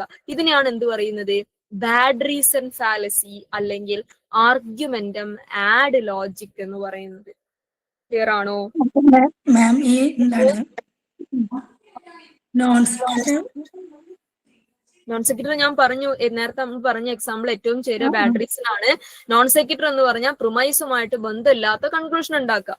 ഓൾ പെൻ ആർ വൈറ്റ് എന്നൊരു പ്രിമൈസ് പറഞ്ഞ് എനിക്ക് ഓൾ പെൻ ആർ റെഡ് എന്നുള്ള കൺക്ലൂഷൻ പറയാൻ പറ്റില്ല. പറ്റുമോ? അപ്പൊ പ്രിമൈസ് കൺക്ലൂഷൻ ഒരു ബന്ധമില്ല. അത്തരം കേസുകളാണ് നോൺ സെക്യൂട്ടർ എന്ന് പറയാം. ഇനി ഒരു പുലബന്ധം പോലും ഇല്ലാത്തൊരു കാരണം മുമ്പിൽ പറഞ്ഞുകൊണ്ട് ഒരു കാര്യത്തെ അവതരിപ്പിക്കുമ്പോഴാണ് ബാഡ് റീസൺ ഫാലസി ആവുക. രണ്ടും അങ്ങോട്ടും ഇങ്ങോട്ടും മാറിപ്പോകരുത്. ഐ കാൺട്ട് ഈറ്റ് ടുഡേ, എനിക്കിന്ന് കഴിക്കാൻ പറ്റില്ല കാരണം ഇത് ബുധനാഴ്ചയാണ്. എനിക്കിന്ന് പഠിക്കാൻ പറ്റില്ല കാരണം ഇന്ന് വ്യാഴാഴ്ചയാണ്. ഇന്ന് വ്യാഴാഴ്ചയാണ് എന്നുള്ള കാരണം എങ്ങനെയാണ് ഇന്ന് പഠിക്കാൻ പറ്റൂല, ഇന്ന് കഴിക്കാൻ പറ്റൂല എന്നുള്ളൊരു കാര്യത്തെ സാധൂകരിക്കുന്നത്? ഓക്കെ, സോ അവിടെ ഒരു തെറ്റ്, ആ പറഞ്ഞതിലൊരു തെറ്റ് സംഭവിച്ചു. ആ തെറ്റിനെയാണ് ബാഡ് റീസൺ ഫാലസി. ഇതൊക്കെ അറിയാതെ പറ്റുന്ന തെറ്റുകളാണ്, ഇതൊന്നും ഇന്റൻഷണൽ അല്ല. ഇതൊക്കെ അറിയാതെ നമ്മുടെ വായിന്ന് മാനുഷികമായി വന്നു പോവാറുള്ള തെറ്റുകളാണ്, തെറ്റിന്റെ സാധ്യതകളാണ്. ഇതിനെ ഓരോ പേരിട്ട് വിളിക്കുന്നു എന്നേ ഉള്ളൂ. Which is known as bad reason fallacy അല്ലെങ്കിൽ argumentum ad logic. Okay, argument എന്നുള്ളത് അതിന്റെ ഫോറിൻ ടേം ആണ്. അത് ഞാൻ പറഞ്ഞ പേര് പഠിക്കുമ്പം ഫോറിൻ ടേം ഉള്ളതിന്റെ ഫോറിൻ ടേമും പഠിക്കണം, ഇംഗ്ലീഷ് ടേമും പഠിക്കണം. അല്ലാതെ പിന്നെ ആ വന്ന അതില് പിന്നെ ആർഗ്യുമെന്റ് ചെയ്ത് നിക്കണതുകൊണ്ടല്ലോ. അല്ലല്ല. ഇതോടുകൂടി ഫോർമൽ ഫാലസിയുടെ കാറ്റഗറിയിൽ വരുന്ന മേജർ ആയിട്ടുള്ളതൊക്കെ കഴിഞ്ഞ് ഇനി അടുത്ത കാലത്ത് ചോദിച്ച കുറച്ച് സാധനങ്ങളുണ്ട്. അത് പക്ഷെ മിഡിൽ ടേം പോലെയുള്ള സംഭവങ്ങളുമായിട്ട് ബന്ധപ്പെട്ടതാണ്. അതിനെ ചോദ്യത്തിൽ തന്നെയാണ് പറയേണ്ടതെന്നുള്ളത് ഞാൻ പറഞ്ഞു. നമ്മൾ നേരത്തെ മാറ്റി വെച്ച സാധനമാണ്. നമ്മൾ PYQലേക്ക് കടക്കുന്ന സമയത്ത് അത് പറഞ്ഞാണ് തുടങ്ങുക. ഇനി നമുക്ക് പറയാനുള്ളത് ഇൻഫോർമൽ ഫാലസി ആണ്. ഇൻഫോർമൽ ഫാലസി ആണ് എണ്ണത്തിൽ കുറച്ച് കൂടുതലുള്ളത്, കാരണം അതിന് സബ് ടൈപ്പും അതിന്റെ സബ് ടൈപ്പും ഒക്കെ ഉണ്ട്. അപ്പൊ ഇൻഫോർമൽ ഫാലസിയുടെ ആദ്യത്തെ കുട്ടിയാണ്, അല്ലെങ്കിൽ ഇൻഫോർമൽ ഫാലസിയുടെ കാറ്റഗറിയിലെ ആദ്യത്തെ കാറ്റഗറിയാണ് ഫാലസി ഓഫ് പ്രിസംഷൻ എന്ന് പറയുന്നത്. ഓക്കെ, ഇൻഫോർമൽ ഫാലസിയുടെ ആദ്യത്തെ കുട്ടിയാണ് ഫാലസി ഓഫ് പ്രിസംഷൻ. ഈ ഫാലസി ഓഫ് പ്രിസംഷന് പിന്നെയും കുട്ടികൾ ഉണ്ടാവുന്നുണ്ട്. ആ കുട്ടികളെയാണ് ഇനി പറയാൻ പോകുന്നത്. Complex question fallacy, hasty generalisation fallacy, post hoc ergo propter hoc, എന്താന്നൊക്കെ പറയൂ കേട്ടോ. Cum hoc ergo propter hoc, fallacy of accident, slippery slope fallacy, tu quoque fallacy, appeal to ignorance, circular argumentum, begging the question, false dilemma, argumentum ad ignorantiam. Okay, ഇത്രയും സാധനങ്ങൾ fallacy of പ്രിസംഷന്റെ അകത്ത് വരുന്നവയാണ് എന്നുള്ളത് ഓർത്ത് വെക്കേ. Informal ഫാലസിയുടെ ആദ്യത്തെ കുട്ടി fallacy of presumption. Fallacy of പ്രിസംഷന് പിന്നെയും കുട്ടികൾ ഉണ്ടാവുന്നുണ്ട്.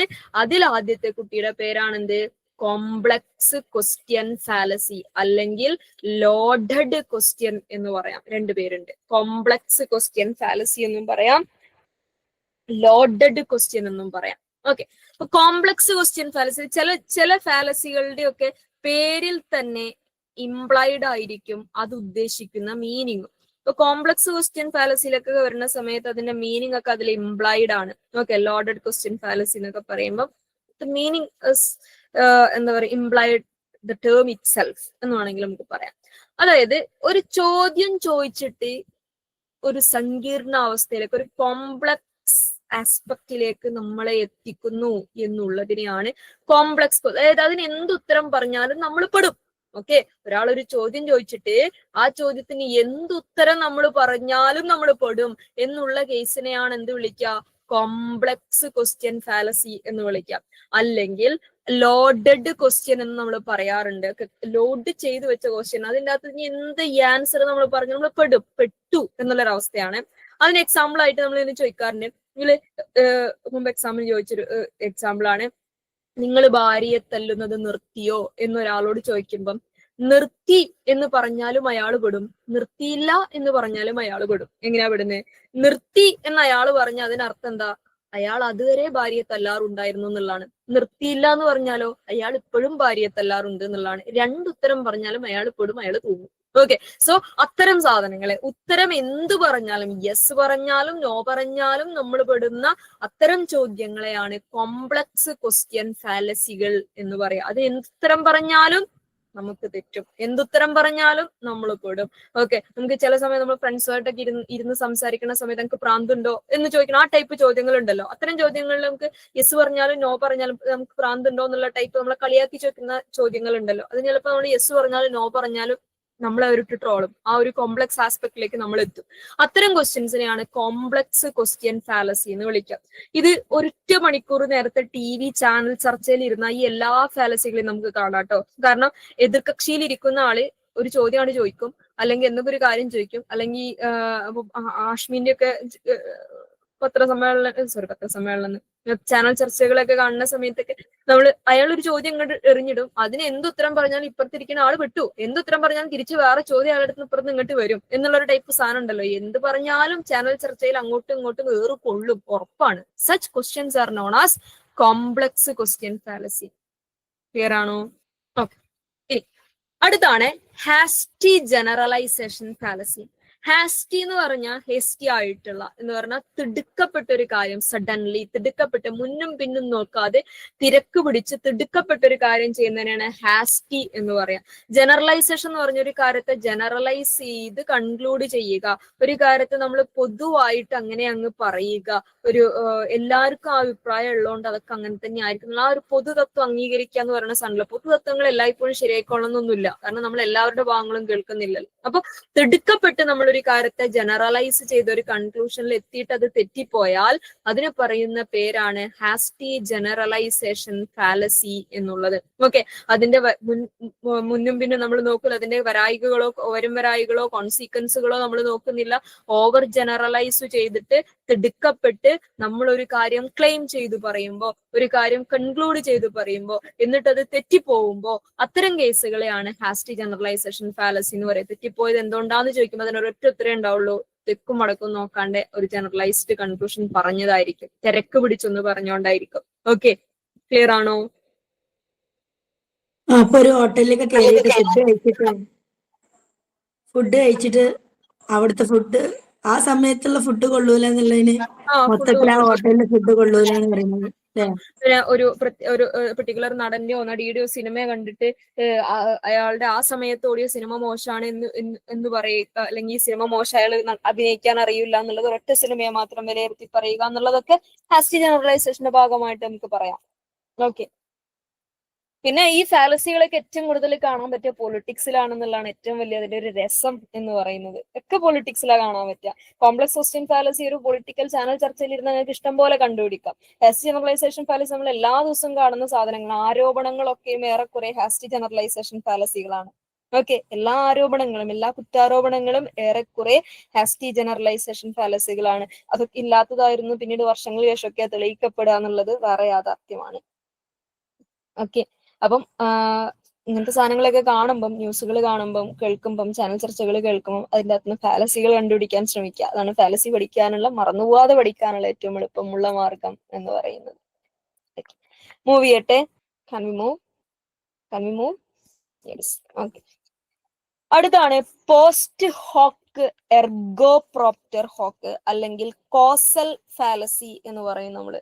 Post hoc ergo propter hoc അല്ലെങ്കിൽ കോസൽ ഫാലസി. ഈ പോസ്റ്റ് എന്ന് പറയുന്ന വാക്കിന്റെ അർത്ഥം ശേഷമുള്ളത് എന്നുള്ളതാണ്. പ്രീ പ്ലാൻഡ് ആൻഡ് പോസ്റ്റ്, ആ വാക്കുകൾ ഉണ്ടല്ലോ, പോസ്റ്റ് ആൻഡ് പ്രീ എന്ന് പറഞ്ഞാൽ മുമ്പേ ഉള്ളത്. പ്രീ വെഡിങ് ഫോട്ടോഷൂട്ട് എന്ന് പറഞ്ഞു കഴിഞ്ഞാൽ വിവാഹത്തിന് മുമ്പുള്ള ഫോട്ടോഷൂട്ടാണ്. പോസ്റ്റ് വെഡിങ് ഫോട്ടോഷൂട്ട് എന്ന് പറഞ്ഞാൽ കല്യാണത്തിന് ശേഷമുള്ള ഫോട്ടോഷൂട്ടാണ്.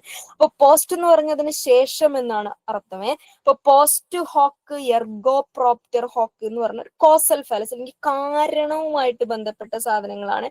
അത് നമുക്കൊരു ഇറ്റ്സ് എൻ ഇൻഫോർമൽ ഫാലസി. അത് നമ്മൾ പറയാറുള്ള ഒരു എക്സാമ്പിൾ ഉണ്ട്. Since event Y followed event X, event Y must have been caused by event X, it is often shorten simply to post hoc fallacy എന്ന് പറയും. അതായത് കുറച്ചുകൂടി സിമ്പിൾ ആയിട്ട് പറഞ്ഞു കഴിഞ്ഞാൽ, നമ്മൾ ഫ്രണ്ട്സിനോടൊക്കെ ചില സമയത്ത് ഒരു റൂമിലേക്ക് കയറി വന്ന് അപ്പൊ തന്നെ ചിലപ്പോൾ കറണ്ട് പോകും. അപ്പോൾ ഈ വന്ന് കറണ്ട് പോയി, ഈ തൊട്ട് ഫോണ് കേടായി, ആ പറയുന്ന സാധനം ഉണ്ടല്ലോ, നീ തൊട്ടതിനു ശേഷമാണ് ഫോണ് കേടായത്.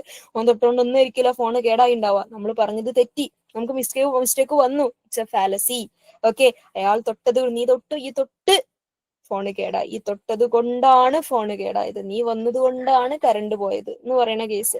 നീ വന്നതിന് ശേഷം, എ എന്ന് പറയുന്ന സംഭവം സംഭവിച്ചതിനു ശേഷം എ എന്ന് പറയുന്ന കാര്യം ഉണ്ടായത് കാരണമാണ് ബി എന്ന് പറയുന്ന സംഭവം ഉണ്ടായത് എന്ന് പറഞ്ഞാൽ post hoc ergo propter hoc.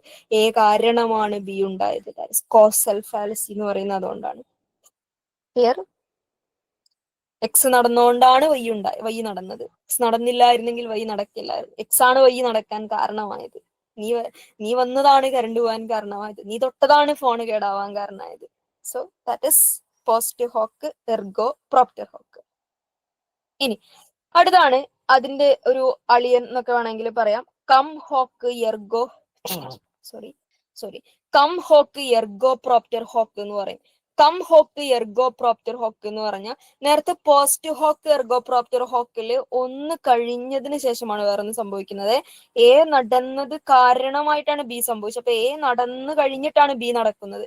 Come hoc ergo പ്രോപ്റ്റർ ഹോക്കിലേക്ക് വരുന്ന എയും ബിയും ഒന്നിച്ച് നടക്കും എന്നുള്ള സാധനമാണ്. ഈ വന്ന് അപ്പൊ തന്നെ കറണ്ട് പോയതാണ്. ഈ വന്ന് കറണ്ട് പോയി, നീ വന്നതും കറണ്ട് പോയതും ഒന്നിച്ചാണ്. നീ തൊട്ടു ഫോണ് കേടായി, നീ തൊട്ടതും ഫോണ് കേടായതും ഒന്നിച്ചാണ്. രണ്ടും, കാര്യവും കാരണവും ഒന്നിച്ചാണ് സംഭവിക്കുന്നതെങ്കിൽ അതിനെയാണ് cum hoc ergo propter hoc എന്ന് പറയുന്നത്. ക്ലിയർ ആയോ? പോസ്റ്റ് ഹോക്ക് എർഗോ പ്രോപ്റ്റർ ഹോക്കില് ഒന്ന് കഴിഞ്ഞതിന് ശേഷമാണ് രണ്ടാമത്തെ ഇവന്റ് സംഭവിക്കുന്നത്. കം ഹോക്ക് എർഗോ പ്രോപ്റ്റർ ഹോക്കില് രണ്ടും ഒന്നിച്ചാണ് സംഭവിക്കുന്നത്. കം ഹോക്ക്, കം, സിഎം, കമ്മിന്റെ അർത്ഥം അതിന്റെ കൂടെ ഇത് എന്നുള്ളതാണ്. ഒരു എക്സാമ്പിൾ പറയുമോ? ഏതാ? കം ഹോക്കി എർഗോ പ്രോപ്റ്റർ ഹോക്കിനാകണോ? ആ. ഈ വന്ന് കറണ്ട് പോയി, നീ വന്നതും കറണ്ട് പോയതും ഒന്നിച്ചാണ്. അപ്പൊ അത് തന്നെയല്ലേ നമ്മള് നേരത്തെ പറഞ്ഞേ, നീ വന്നതുകൊണ്ടാണ്. അത് കുറച്ചും കൂടി ഒന്നുകൂടി എലാബറേറ്റ് ചെയ്ത് പറയണം. നീ വന്ന് കുറച്ച് കഴിഞ്ഞതിന് ശേഷം കറണ്ട് പോയി, നീ വന്നതിനു ശേഷം, നീ വന്ന് കുറച്ച് കഴിഞ്ഞതിന് ശേഷം, അതായത് എ കഴിഞ്ഞിട്ടാണ് ബി സംഭവിക്കുന്നത്. എ കാരണമാണ് ബി സംഭവിക്കുന്നത്. അവിടെ ഏതെങ്കിലും ഒരു ഈവന്റ് ആദ്യം സംഭവിക്കും പോസ്റ്റ് ഹോക്ക് എർഗോ പ്രോപ്റ്റർ ഹോക്കിൽ, അതിനുശേഷം രണ്ടാമത്തെ സംഭവിക്കുള്ളൂ. കം ഹോക്ക് എർഗോ പ്രോപ്റ്റർ ഹോക്കിൽ രണ്ടും ഒന്നിച്ച് സംഭവിക്കും. അടുത്തത് ഫാലസി ഓഫ് ആക്സിഡന്റ് ആണ്. Fallacy of accident. ആക്സിഡന്റ് എന്നുള്ള വാക്കിന്റെ അർത്ഥം അറിയോ? മലയാളം മീനിങ് ആകസ്മികം. ആകസ്മികം. ആകസ്മികം. Fallacy of accident. ആകസ്മികമായിട്ട്, അതായത് റയറായിട്ട് സംഭവിക്കുന്നത് എന്നുള്ള സാധനമാണ്. ആക്സിഡന്റൽ ആയിട്ട് ആകസ്മികമായി സംഭവിക്കുന്ന കാര്യങ്ങളെ ജനറലൈസ് ചെയ്ത് പറഞ്ഞിട്ട് നമുക്ക് തെറ്റിപ്പോവാന്നുള്ള കേസ്.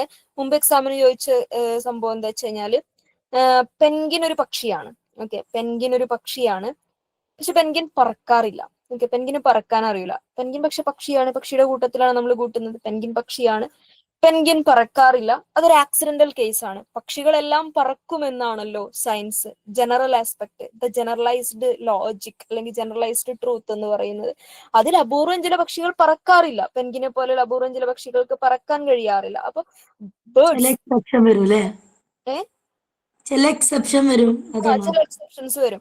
ആ സാധനങ്ങൾ ആകസ്മികമായിട്ട് സംഭവിക്കുന്ന കാര്യങ്ങൾ നിങ്ങൾക്ക് പറയാം. ഓക്കെ, ആകസ്മികമായിട്ടോ അല്ലെങ്കിൽ എക്സെപ്ഷണൽ ആയിട്ടോ സംഭവിക്കുന്ന കാര്യങ്ങൾ. അപ്പൊ പെൻഗിൻ പറക്കാറില്ല, പെൻഗിൻ പക്ഷെ പക്ഷിയാണ്.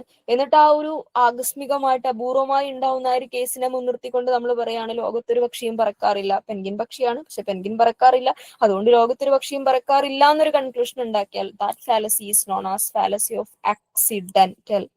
അതായത് ഒരു സ്പെസിഫിക്കിൽ നിന്ന് ജനറലൈസ് നമ്മൾ പറഞ്ഞിട്ട് തെറ്റിപ്പോവാ. That is fallacy of accident. അടുത്താണ് സ്ലിപ്പറി സ്ലോപ്പ് ഫാലസി. എല്ലാ തവണയും എക്സാമിന് ഓപ്ഷനായും ഉത്തരമായിട്ടും ഒക്കെ പലവട്ടം കാണാറുള്ള ഒരു പോയിന്റ് ആണ് സ്ലിപ്പറി സ്ലോപ്പ് ഫാലസി. അയാളില്ലാത്ത ക്വസ്റ്റ്യൻ പേപ്പർ വളരെ അപൂർവമായി മാത്രമേ കാണാറുള്ളൂ സ്ലിപ്പറി സ്ലോപ്പ് ഫാലസി എന്നുള്ളത്. അതിനെയാണ് ക്യാമൽ നോസ് ഫാലസി എന്നും കൂടി നമ്മൾ പറയാറുണ്ട്. സ്ലിപ്പറി സ്ലോപ്പ് ഫാലസിയെ കെയ്മൽ നോസ് ഫാലസി എന്നുകൂടെ പറയാറുണ്ട്. കെയ്മൽ എന്ന് പറഞ്ഞ ഒട്ടകമാണ്. സ്ലിപ്പറി സ്ലോപ്പ്, സ്ലിപ്പറി പതുക്കെ പതുക്കെ സ്ലിപ്പായി സ്ലിപ്പായി സ്ലോപ്പിലേക്ക് ഇങ്ങനെ സ്ലിപ്പായി പതുക്കെ പതുക്കെ പതുക്കെ പതുക്കെ നമ്മൾ ഒട്ടകത്തിന് സ്ഥലം കൊടുത്ത പോലെ എന്ന് പറയുന്നത്. തന്നെ സെയിം കഥ. ആ ഒരു പതുക്കെ പതുക്കെ പതുക്കെ പതുക്കെ നമ്മൾ കുറച്ചായിട്ട് തെറ്റുകൾ വരുത്തുന്നതിനെയാണ് സ്ലിപ്പറി സ്ലോപ്പ് ഫാലസി എന്ന് വിളിക്കുക. എന്തുകൊണ്ടാണ് അതിനെ കെയ്മൽ നോസ് ഫാലസി എന്ന് പറയുന്നത് ചോദിച്ചു കഴിഞ്ഞാൽ, നമ്മൾ അറബി ഒട്ടകത്തിന് ടെന്റിൽ കിടക്കാൻ ഇടം കൊടുത്തൊരു കഥയുണ്ട്, ഒരു നാടോടി കഥ.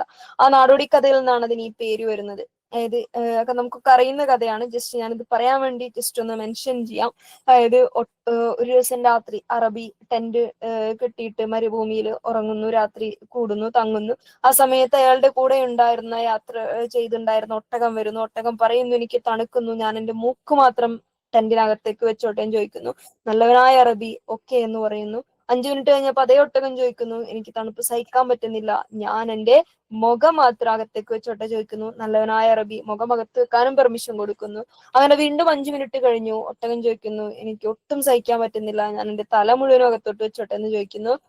അറബി പറയുന്നു ഓക്കെ നീ വെച്ചോളൂ എന്ന് പറയുന്നു. അങ്ങനെ ഓരോ 5 മിനിറ്റ് കൂടുമ്പോഴും ഒട്ടകം എന്ത് ചെയ്യാണ്, തന്റെ ശരീരത്തിന്റെ ഓരോ ഭാഗങ്ങളായിട്ട് ടെന്റിനകത്തേക്ക് കയറ്റാൻ വേണ്ടി പെർമിഷൻ ചോദിക്കുന്നു. നല്ലവനായ അറബി എല്ലാത്തിനും പെർമിഷൻ കൊടുക്കുന്നു. അവസാനം ഒട്ടകം പൂർണ്ണമായും ടെന്റിനകത്താവുകയും അറബി ടെന്റിന് പുറത്താവുകയും ചെയ്യുന്നത്. അപ്പൊ പതുക്കെ പതുക്കെ ഈ ഒരു കേസിലേക്ക് വരുന്ന സമയത്ത് ഒട്ടകം പതുക്കെയാണ് ടെന്റിനകത്ത് കയറിയത്. അതേപോലെ പതുക്കെ പതിയെ നമ്മൾ വരുത്തുന്ന ചില തെറ്റുകൾ ഉണ്ടാവും. ആർഗ്യുമെന്റുകൾ പറഞ്ഞ് അതിന്റെ കൺക്ലൂഷൻ പറഞ്ഞ് പതിയെ, ഒറ്റയടിക്ക് തെറ്റാവൂല, അത് പറഞ്ഞു തെറ്റാവുക ചെയ്യുക. ഓക്കെ, പറഞ്ഞു തെറ്റാവുക എന്ന് പറയുന്ന ഒരു കേസ് ഉണ്ട്. അല്ലെങ്കിൽ പതുക്കെ കേറി പോയിട്ട് തെറ്റിപ്പോവുക എന്നുള്ള സാധനം. തുടങ്ങുന്ന സമയത്തേ അതിന് ചെറിയ ചെറിയ തെറ്റുകൾ വന്നിട്ടുണ്ടാവും. പിന്നെയും തെറ്റി വലിയ തെറ്റായിട്ട് അത് മാറും. അതിനെയാണ് സ്ലിപ്പറി സ്ലോപ്പ് ഫാലസി അല്ലെങ്കിൽ കെയ്മൽ നോസ് ഫാലസി എന്ന് പറയുന്നത്. മൂവിയട്ടെ, നമുക്ക് 2 ഫാലസികൾ കൂടി പറയാം, അതുകൂടെ പറയാനുള്ള സമയം ഉണ്ടാവുള്ളൂ. അടുത്താണ് ടൂകോക്ക് ഫാലസി. ടൂകോക്ക് എന്നുള്ളതിന്റെ ഇംഗ്ലീഷ് യു ടു ബ്രൂട്ടസ് നീയും എന്നുള്ള സാധനം ഉണ്ടല്ലോ, അതേപോലെ സാധനമാണ് യു നീയും. ടൂകോക്ക് ഫാലസി എന്ന് പറയുന്ന സംഭവം. ടൂകോക്ക് ഫാലസിക്ക് മുമ്പ് ചോദിച്ചിട്ടുള്ള എക്സാമ്പിൾ ഇങ്ങനെയാണ്. അതായത് ഒരു മോൻ സിഗരറ്റ് വലിക്കുന്ന മോനെ അച്ഛൻ പിടിച്ച സമയത്ത് അച്ഛൻ ചോദിക്കാണ്, മാം ഈ സ്ലിപ്പറി സ്ലോപ്പിന് നീ അവൾക്കൊരു ബൈക്ക് വാങ്ങി, ഇന്ന് ബൈക്ക് വാങ്ങി കൊടുത്താൽ നാളെ അവള് എന്നോടൊരു എന്താണ് കാറ് വാങ്ങി തരാൻ പറയുന്നൊക്കെ പറയണത് അതിലുണ്ടേ. ആ ടൈപ്പ് സാധനങ്ങളൊക്കെ സ്ലിപ്പറി സ്ലോപ്പിൽ വരും. ഓക്കെ, കേറി ഇങ്ങനെ പറയുന്ന സാധനങ്ങൾ. അതായത് ഈ കോണ്ടെക്സ്റ്റുകൾ വായിക്കുമ്പോൾ നമുക്ക് മനസ്സിലാവും. കാരണം നമ്മൾ ഏറ്റവും റിയൽ കേസിൽ വരുന്ന സാധനങ്ങളാണ് അവർ കോണ്ടെക്സ്റ്റ് ആയിട്ട് ചിലപ്പോൾ വായിക്കുമ്പോൾ അതായത് ഫാലസി എന്താണെന്നുള്ള ഒരു ഐഡിയ നമുക്ക് ഉണ്ടായി അത് വായിക്കുമ്പോൾ നമുക്ക് മനസ്സിലാവും. ഇത് ഇന്നതല്ലേ, ഇത് പോസ്റ്റ് ഹോക്ക് അല്ലേ, ഇത് കം ഹോക്ക് അല്ലേ, ഇത് സ്ലിപ്പറി അല്ലേ, ഇത് അപ്പീൽ, നമുക്ക് തന്നെ മനസ്സിലാവും. പക്ഷെ ഫാലസി എന്താണെന്ന് കൃത്യമായിട്ട് നമുക്ക് അറിയണം. ഫാലസി ഓരോ ഫാലസി എന്താ ഉദ്ദേശിക്കുന്നത്, അപ്പൊ അത് വായിക്കുന്ന സമയത്ത് അതിന്റെ മീനിങ് മനസ്സിലായി നമുക്ക് മനസ്സിലാവും ആ അതാണ് എന്നുള്ള സാധനം. ഓക്കെ, ഐഡന്റിഫൈ ചെയ്യാൻ എളുപ്പമാണ് അതെന്താണെന്ന് മനസ്സിലാക്കിയാൽ. അടുത്ത ടു കോക്ക് ഫാലസി ആണ്. ടു കോക്ക് എന്നർത്ഥം യു ടു എന്നുള്ളതാണ്, നീയും കൂടി എന്നുള്ള സാധനം, നീയും ഉണ്ടല്ലോ അതിന്റെ അകത്ത് എന്നുള്ള അർത്ഥമാണ്. അപ്പൊ ഒരു മോൻ സിഗരറ്റ് വലിക്കാണ്, സിഗരറ്റ് വലിക്കണത് അച്ഛൻ പിടിക്കുന്നു. അച്ഛൻ ചോദിക്കാണ്, അല്ല മോനെ നീ എന്റെ സിഗരറ്റ് വലിച്ച അച്ഛൻ മോനെ അച്ഛൻ ഭയങ്കരമായിട്ട് ചീത്ത പറയാണ്. ചീത്ത പറയുമ്പോൾ മോൻ ചോദിക്കാണ്, അച്ഛാ നിങ്ങളും സിഗരറ്റ് വലിക്കണത് ഞാൻ കണ്ടിട്ടുണ്ടല്ലോ, പിന്നെ നിങ്ങൾ എങ്ങനെയാ എന്നെ ചീത്ത പറയാന്ന് ചോദിക്കാണ്. നിങ്ങളും ചെയ്യുന്നതും ഞാൻ കണ്ടിട്ടുണ്ടല്ലോ, നിങ്ങളും ടു കോക്ക് യു ടു, നിങ്ങളും ചെയ്യുന്നത് ഞാൻ കണ്ടിട്ടുണ്ടല്ലോ, പിന്നെ എന്നെ എന്തിനാണ് കുറ്റം പറയുന്നത് എന്ന് പറയുന്ന സാധനം. ഓക്കെ, അതായത് ഓപ്പോസിറ്റ് നിൽക്കുന്ന ആളെ അറ്റാക്ക് ചെയ്തിട്ടായിരിക്കും അയാള് സംസാരിക്കുക. നിങ്ങളും ചെയ്തിട്ടുണ്ടല്ലോ, നീയും ചെയ്തിട്ടുണ്ടല്ലോ, പിന്നെ എന്തിനാ എന്നെ പറയുന്നത് എന്ന് പറയുന്ന സാധനം. അതിനെയാണ് ടു കോക്ക് ഫാലസി എന്ന് പറയുന്നത്. ഓക്കെ, ആ ഒരു ഫാലസി ഓക്കെ ആണോ? ഓക്കെ, അടുത്തത് the last one for the day, appeal to ignorance ആണ്. ഇഗ്നോറൻസ് എന്നുള്ള വാക്കിൽ തന്നെ ഉള്ളത് ഒരു അവഗണനയാണ് എന്നുള്ള സാധനം. അപ്പീൽ ടു ഇഗ്നോറൻസ്, നമ്മൾ മനഃപൂർവ്വമല്ലാതെ അവഗണിക്കുന്ന ചില സാധനങ്ങൾ ഉണ്ടാവും. അതായത് ഇപ്പം നമ്മൾ എന്തെങ്കിലും ഒരു നിയമം തെറ്റിച്ചു എന്ന് വിചാരിക്കാം. നിയമം തെറ്റിച്ചിട്ട് നമുക്ക് അറിയില്ലായിരുന്നു നിയമത്തിലുള്ളതാണ്, നമുക്ക് അറിയില്ലായിരുന്നു, അറിയാതെ തെറ്റിപ്പോയതായിരിക്കും. പക്ഷെ നമ്മൾ ശിക്ഷയിൽ നിന്നും പുറത്തു കിടക്കുന്ന മനുഷ്യന്മാരല്ല. നമ്മളൊരു കോൺസ്റ്റിറ്റ്യൂഷണൽ റൂള് നമ്മൾ തെറ്റിച്ചിട്ട് എന്നോട് അറിയാതെ പറ്റിപ്പോയതാണെന്ന് പറഞ്ഞാൽ നമ്മൾ ശിക്ഷയിൽ നിന്നും പുറത്താവൊന്നുമില്ല, നമ്മൾ ശിക്ഷ അനുഭവിക്കണം. കാരണം നിയമം അറിയില്ല എന്നുള്ളത് ഒരു എക്സ്ക്യൂസ് അല്ല ഒരിക്കലും. ഓക്കെ, നിയമം അറിയില്ല എന്നുള്ളത് ഒരിക്കലും ഒരു എക്സ്ക്യൂസ് അല്ല, എസ്പെഷ്യലി ബേസിക് നിയമങ്ങൾ എന്ന് പറയുന്നത്. അതുപോലെ ഒരു സാധനമാണ് അപ്പീൽ ടു ഇഗ്നോറൻസ്. നമ്മൾ ഇഗ്നോർ ചെയ്യുക, അതൊരു ട്രൂത്തിനെ നമ്മൾ ഇഗ്നോർ ചെയ്യുക എന്ന് പറയും. ഓക്കെ, ഞാനിപ്പോ ഡൽഹിയിലാണ്, ഇന്ത്യന്റെ ക്യാപിറ്റൽ സിറ്റിയിലോ എന്നല്ല എന്ന് പറഞ്ഞാൽ ഡൽഹി ഇന്ത്യന്റെ ക്യാപിറ്റൽ സിറ്റി ആണ് എന്ന യൂണിവേഴ്സൽ ട്രൂത്തിനെ അയാൾ ഇഗ്നോർ ചെയ്തു. അത് അറിഞ്ഞോണ്ടല്ല, അൺഇന്റൻഷനലി ആണ്.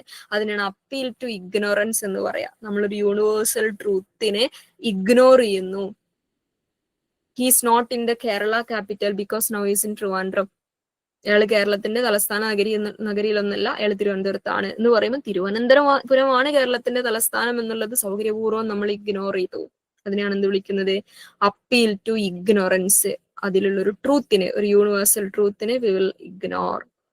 വിവരമില്ലാത്തോണ്ട് വരുന്ന തെറ്റുകൾ. വിവരമില്ലാത്തോണ്ട് വരുന്ന തെറ്റ്, പച്ചയ്ക്ക് പറഞ്ഞാൽ തന്നെ ഇല്ലാത്തോണ്ട് വരുന്ന തെറ്റ്, that is appeal to ignorance. അവിടെ നമ്മളൊരു റൂളിനെ, ഒരു ലോജിക്കിനെ ആയിരിക്കും നമ്മൾ അവിടെ ഇഗ്നോർ ചെയ്യുന്നുണ്ടാവുക. ഇത്രയും ഫാലസികൾ, അതിന്റെ പേര്, അതിന്റെ ഡെഫിനിഷൻ ഒരിക്കലും സെന്റൻസ് ബേസ്ഡ് ആയിട്ട് പഠിക്കാൻ ശ്രമിക്കരുത്. അതിന്റെ എക്സാമ്പിൾ വെച്ച് മാത്രം പഠിക്കുക. കാരണം കോണ്ടെക്സ്റ്റ് തന്നിട്ടാണ് അത് ചോദിക്കുക എന്നുള്ളതുകൊണ്ട് അതിന്റെ ഫോറിൻ ടേമും പഠിക്കണം. ഇതുവരെ നമ്മൾ പഠിച്ച ഫാലസികൾ അതിന്റെ ക്ലാസിഫിക്കേഷനോട് ഫോർമൽ ഫാലസിയിൽ വരുന്നത് ഏത്, ഇൻഫോർമൽ ഫാലസിയിൽ വരുന്നത് ഏത്, ഇൻഫോർമൽ ഫാലസിയിലെ ഫാലസി ഓഫ് പ്രിസംഷനിൽ വരുന്നതാണ് നമ്മൾ ഇത്രയും നേരം പഠിച്ചത് എന്നുള്ള സാധനങ്ങളൊക്കെ അങ്ങനെ തന്നെ കാറ്റഗറൈസ് ചെയ്തിട്ട് പഠിക്കുക. ഓക്കെ, മറന്നു പോവാതിരിക്കുക എന്നുള്ളതാണ്. അതിങ്ങനെ ഡെയിലി നമ്മൾ കേൾക്കുന്ന ന്യൂസുകളില്, സ്റ്റോറികളില് അതിലൊക്കെ എന്ത് ഫാലസി ഉള്ളതെന്ന് തപ്പിയാ ആ ഫാലസി നമ്മൾ കുറച്ചും കൂടി എക്സാം വരെ എന്താവും, തെറവാവും എന്നുള്ളതാണ്. Okay, thank you.